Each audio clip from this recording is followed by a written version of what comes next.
understand Hocus Pocus 2 and the decisions it makes, we first have to ask the question, what is Hocus Pocus about? Hocus Pocus 2 likes to focus on the camp pleasure of the original's musical moments and tightly written comedic dialogue with its own desperate recreation, and you can feel it trying in these referential moments, trying to resurrect the spirit of the first film and place it inside the mannequin of modern movie making. But this is stylistic, surface level. It understands that Hocus Pocus is in part about the pure vibes which the sequel largely fails to deliver, although hey, I liked some moments. But what is the original movie about? What are the threads that connect the 17th century witches and the 20th century Californian virgin together? Well, there's community, explored through Max's arrival in Salem, his reluctance to assimilate into Salem's culture and engage with the communal love for Halloween. Granted that you guys here in Salem are all into these black cats and witches and stuff. There's legend, the fairy tale-like story of the Sanderson sisters passed down and residing in the town like a precious gem, a story that can come alive, literally. And then there's brotherhood. Thackary Binx is the first character we see in Hocus Pocus. He is an older brother and not much more. That's kind of his thing. He's chasing after his sister Emily, who has been drawn to the witch's house by a mysterious pink smoke. Haven't we all? Ladies, Thackary ultimately fails to save his extremely relaxed sister, risking his life in the process, but technically keeping it. Emily's youth is sucked out, and her life is done. His is extended into a personal, cat-based purgatory. Thacky's life as a human ends, though, in love. He passes over into what I'm gonna call the cat realm, a hero, and ultimately, while the Binx family isn't saved, the wider community is. They're safe from the nasty sisters. But what does this unfortunate tale mean for us, the hapless teens of 1993? Well, it's here that we meet another older brother. Max is the messy 90s counterpart to the pure, clean, sacrificial soul of Thackary Binx. His lack of a sense of belonging within his new Halloween-respecting community is taken out on his sister, who cries into some pumpkins. Now, nothing much has to be learned here. As soon as he makes Danny cry, he apologizes to her, and they have a nice moment among those pumpkins. The comforting pumpkins. There is no real character arc to be found, and I'd argue that works well to make the film feel natural. Sometimes you don't need to change to find yourself or to become a better person. Sometimes you just gotta send some witches straight back to hell and argue with your little sister in the meantime. It's this grounded sense of character relationships that allow Max's selfless potion-drinking moment at the movie's climax to feel like a fundamentally human act of care and bravery. It's not a huge, triumphant moment. It's a normal, albeit heroic, thing for a brother to do.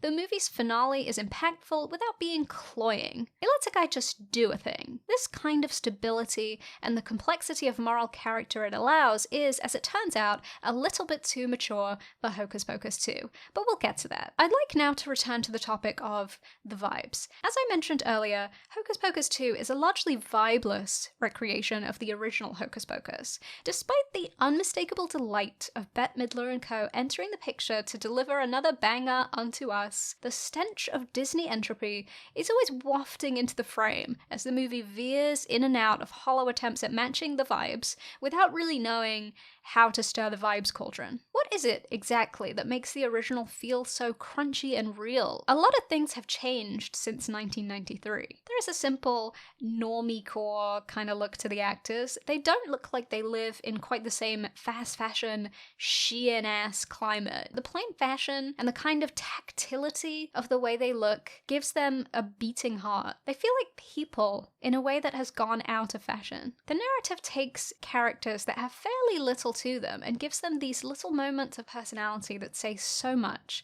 The immediacy with which Allison starts grappling with salt because she's grown up intimately acquainted with the occult. The unbroken disdain with which Danny treats Jay and Ice because she has zero patience for older boys like her brother. Drop dead. Moron. And in the same scene, the innocence with which she impotently threatens them because while she might be precocious, she's still an 8-year-old who doesn't really understand everything about the world of teen interaction. I'd just like to see you try, because it just so happens I've got my big brother with me. Max! The There is so much behind the eyes of this movie, so many little details, so many clues that it was cared about. When you see Bette Midler 30 feet above the stage and it's clearly Bette Midler, and there's no pads underneath her,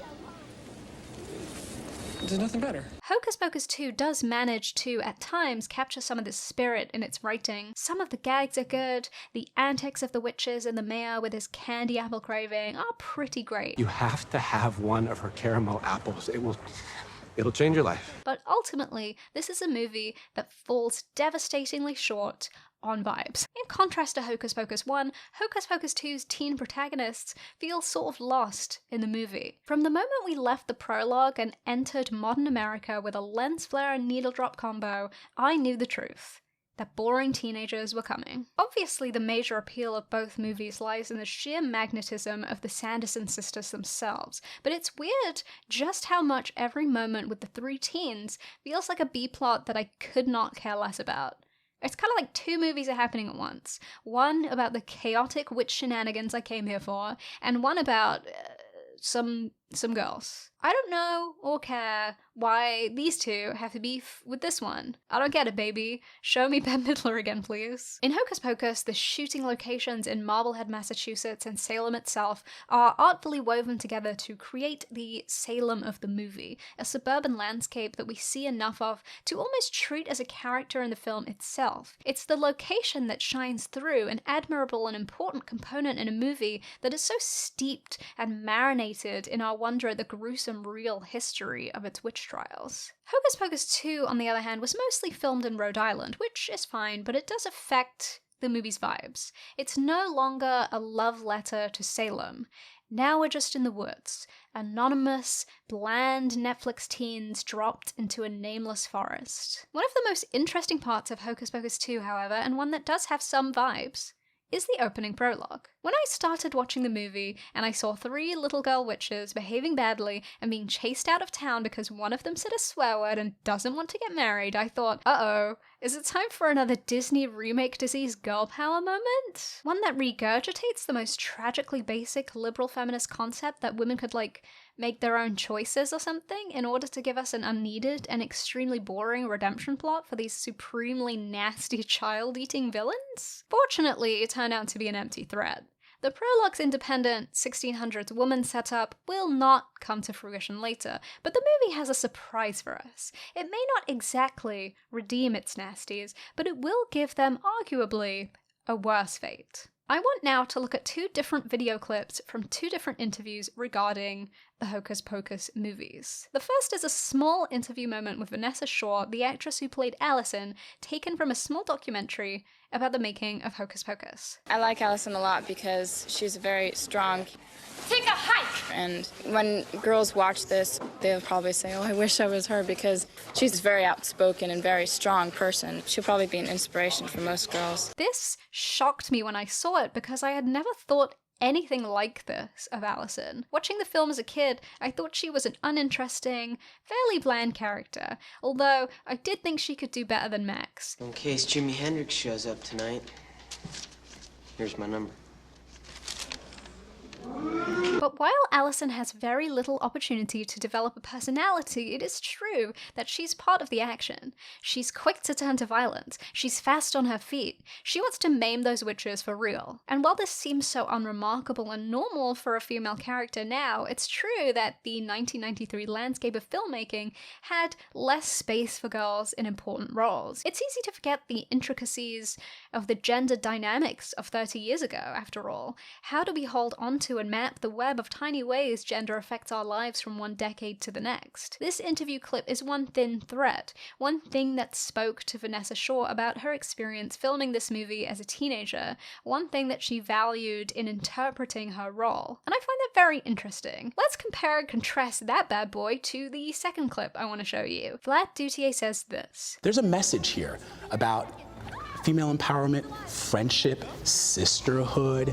The message that I walked away with, what do you think that people are going to walk away with? And Bette Midler replies, I think it's whatever they can project onto it, whatever they want. Extremely funny. But what is the empowering sisterhood slay queen message of Hocus Pocus 2 that this man speaks of? Well, let me take you on the journey. In Hocus Pocus 2, unsuspecting teen girls are tricked into reviving the Sanderson sisters once again. They come back, sing a song about it, and realize quickly that the mayor who didn't like them in the 1600s is still around. Or rather, a descendant who looks exactly like him and is also now the mayor is around. They are preoccupied, fairly meaninglessly for the rest of the film, with hunting him down, presumably to kill him, maybe to take him to the movies. Listen, it doesn't matter. They seem less concerned with hunting down children to suck the souls out of, although they do try to consume various skincare products that they are falsely informed contain children's souls, but it turns out that there's actually just a spell in their book that can bring them supreme power, so towards the end of the movie they decide to do this spell. It turns out that the spell comes at the cost of what you value most, which means that Winnie gains the crazy power that we never even get the chance to see, and her sisters immediately begin to disintegrate. Then we are treated to the kind of prime emotional Disney moment of the film. Bette Midler delivers a tearful monologue about how important her sisters are. Oh, not my sisters. My beloved, infuriating sisters. Why, they were my kin. This is an interesting scene, and the one that broke the movie for me. Hocus Pocus 2 took the goofiness of Hocus Pocus 1 and turned it up to 11, but suddenly, at the film's climax, we have this incredible tonal whiplash that seems to exist just to desperately cram in a layer of veneer of poignancy. We've just seen the teen trio reunite and disintegrate their feud that no one in this world cared about, and now we get to see that the Sanderson sisters themselves have a sisterly bond. Yay. What happens next? Well, Winnie immediately relinquishes not only her powers, but her life. My powers are nothing without my sisters. Not to save her sisters, mind you, but to go with them in death. This is the message of female empowerment. Literally being disempowered and killed. Not only that, but Winnie thanks the kids for killing her. Thank you. She says, "Thank you so much for killing me. I love to die. I love dying, and I want to do it more." This is the same witch who told Max this in the first movie. What a fool to give up thy life for thy sisters. The movie cannot help itself. It has to make these women good. It has to make them virtuous. We can't just have no bad ladies anymore. It's so strange to make a sequel like this and strip out any sense of real badness these antagonists had.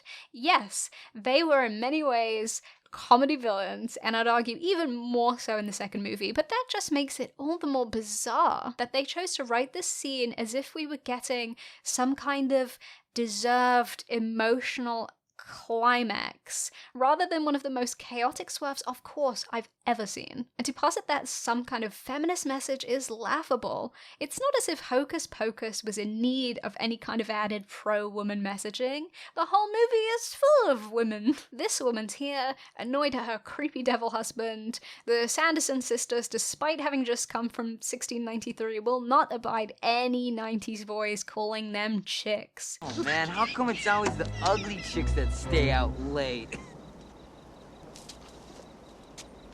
Chicks. And Allison is out here throwing ass. That's my woman. My point is, the matter-of-fact nature of women just existing and doing stuff and being violent and evil, whatever, was so much more of a meaningful statement in its lack of trying to be one. Hocus Pocus 2 is trying really hard to be about women's experiences and women's solidarity without really weaving that into the story, you know, just slap on a little sacrifice for your ladies at the end, call it a day.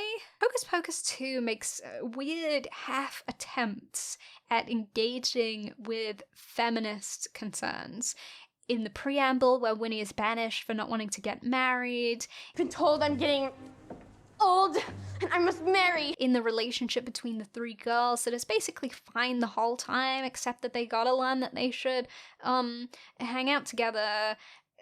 still, and most certainly in the travesty of an ending that has a nasty witch dying to be a good woman. But at least we had the Roombas, right? At least we had the Roombas. Alright, little witches, thanks for watching, and happy Halloween. I'm gonna leave at the end of this video just a few fun little clips I found in researching for this video that make me smile. So, enjoy. Who would she rather go on a date with?